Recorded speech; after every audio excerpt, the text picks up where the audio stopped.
Welcome to Heroes of Might and Magic 3 Complete. I am your host, Board Gamer Girl, and we're going to get things started. Actually, this first video is going to be mainly a tutorial video, so that anyone who is unfamiliar with Heroes of Might and Magic and its, sort of its basic mechanics and what's happening, can get acquainted with it so that you'll be able to further appreciate the game. I'm going to start right here. I'm going to go through new games. For seasoned veterans, I would recommend just skipping this video if you know how to play the game. But if you are unfamiliar and are interested in other ones, or if you've watched other ones and are like, what is going on? This is the video for you. So we're going to load up the tutorial and get started. Yes, click the checkmark button. I'm not going to read this stuff, although I usually will read the text. I think it adds a little flavor. Yeah. Okay, so, this is our hero, Lord Hart. He's level 1 and he's a knight. Currently has some artifacts. We'll get to that in a second. Your heroes are like your generals, or your, commanders that you send out to do things. They have 4 major stats. Attack gives you a bonus to your troops when you attack. Defense gives you a bonus to your troops on defense. Spell power determines the duration or strength of a spell, and knowledge basically is how many spell points you have. When you cast spells, they use spell points, and how powerful they are depends on your spell power. So that's purely for spells. This is for, like, troops. Basically, the way combat works in this game is that you'll have troops. You have 7 slots for them down here, and when you fight other creatures or other enemies, your troops will face off against each other. Okay. Next, every hero has a specialty. This one's estates, so she's a 5% bonus per level, bonus to estate skill, which basically means that he gets 125 gold per day. So he's basic estates. You'd probably only get, I don't know, maybe 100, and he gets 125, or you get 120 and he gets 125, something like that. Every hero has a bonus. It can be to a skill, like basic estates, or it can be to a specific spell, or a specific troop type. It's not super important, but it is a little bit nice. Morale. Morale allows you to get extra attacks in combat, or at least have the opportunity for extra attacks. Luck, basically, if you have good luck, you might do some extra, damage. If you're unlucky, you might lose a turn, or they might do more damage to you, something like that. Experience, you need experience to gain levels. You can see that right here. Spell points, just tells you how many spell points you have, although you can tell with the knowledge, but, right. And now here are your skills. So in addition to these 4 primary statistics, you also get these skills, which give you certain bonuses to a variety of things. What we start out with here, Expert Pathfinding, reduces movement penalty for rough terrain, so anything that's not like a road, basically. Logistics, it's just, a bonus by 30% to all movement. So this guy is designed to move very quickly. Leadership increases morale. Estates, we looked at before, gives you some extra gold. These two are not really great,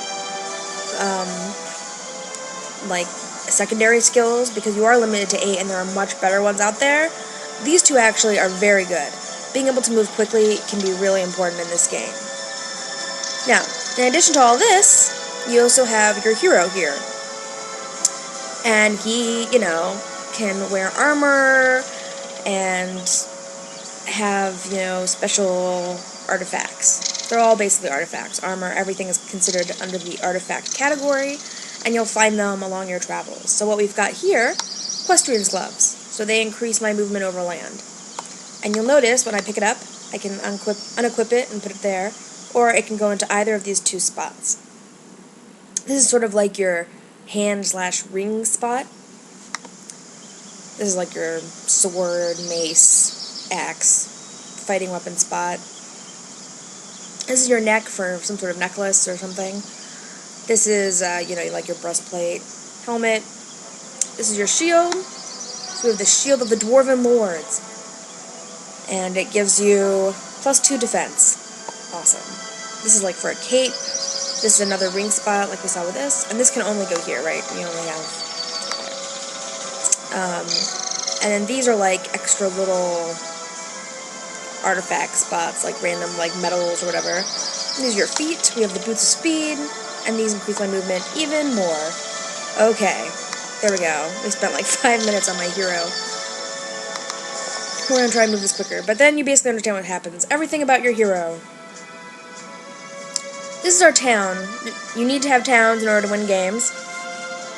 To upgrade your town, which will give you access to more troops, more magic, more money, you come to this screen. Anything in green you can currently build. Anything in red you have the potential to build, but you just don't have like the requirements. For example, the City Hall, I would need to get a blacksmith and have 5,000 gold. I have the 5,000 gold, I don't have the blacksmith.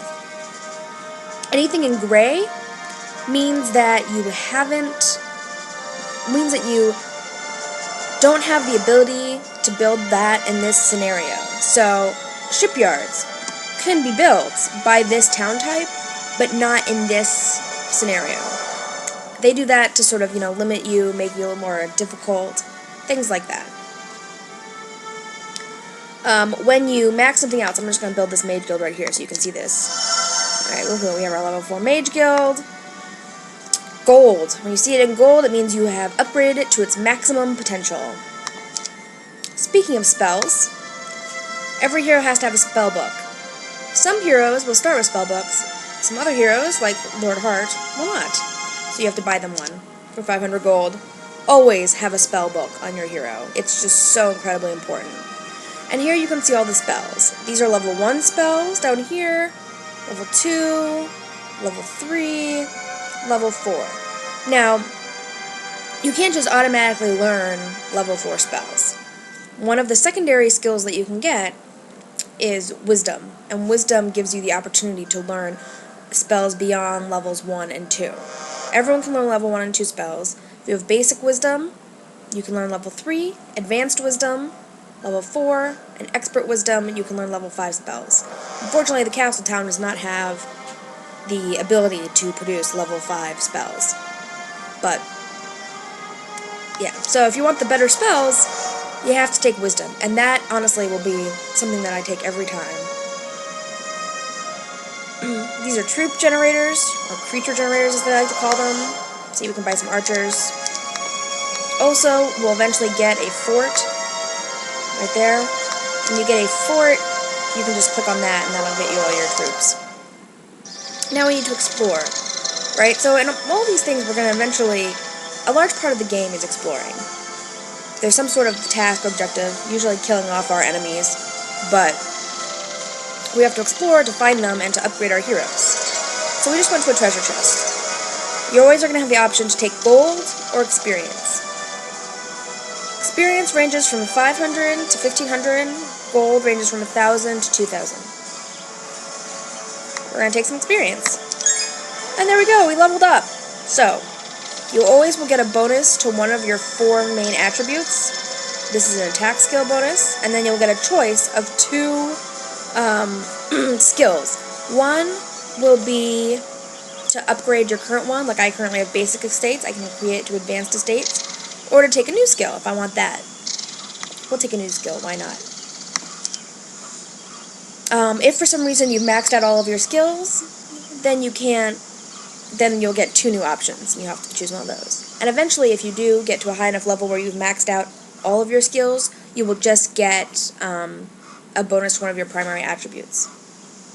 Alright, the other thing is that in order to build stuff, we need resources that you can see down here, right? These are our resources and our gold. Gems, crystal, sulfur, or mercury wood. So we get those by taking control of mines. This one is a sawmill. It gives me 2 wood a day. You'll notice that wood and ore give you 2 a day, because they're the main ones that you use for almost everything, so they give you 2 a day for those. For things like mercury or sulfur, crystal, gems, those are going to give you 1 a day. There are also other little places you can stop on the way. For example, this is the Fountain of Youth. It's going to basically end up giving you a +1 bonus to your morale and some extra movement. And this is a Griffin Tower. You'll find these are other creature generators, so it'll give you every week, once a week, it will get stocked with 7 griffins, and you can buy them if you'd like. The other thing, though, is that they don't, like, carry over. Any troops you build in your town, you don't have to buy them, and they'll just, like, keep stacking up, so eventually you could have, 300 pikemen waiting for you. But with these, it's 7 is the maximum every week. And so if you don't get any one week, when you go back in the next week, it'll still only be 7. Over here, you're going to see, I no longer have this nice green bar. Basically means my hero has run out of movement. And I've already bought something in my town. I can only make 1 upgrade a day. So I'm going to end my turn. And there we go. Look at all my movement. Now we can continue moving on. And that's basically how the game goes. For a large part of it, you run around and explore, get artifacts, get mines, get resources, build up armies. And then you attack things. Uh-oh, look at here. So we're going to have our first basic fight, so you can understand that. There are gnolls. They move. Here you basically have movement, and you attack. So you have 3 options. You can cast a spell, cast one of my attack spells. I can make this unit, the pikemen, wait, or I can make them defend. Wait means that they'll wait till a better opportunity to move. Defend means that they're done for that round and they're not going to move. So I'll make him wait. Okay, my archers are going to attack. You'll see a full arrow here. That's good. Broken arrow, we do half damage. So we're going to do some full damage to this dude. Oh, and he's dead. Now it's my pikeman's turn again. It's still the first round. And every round I can cast 1 magic spell. So we'll cast Magic Arrow. It does 20 points of damage. We'll cast on this dude. Okay, so I killed 3 of them. And now he'll defend.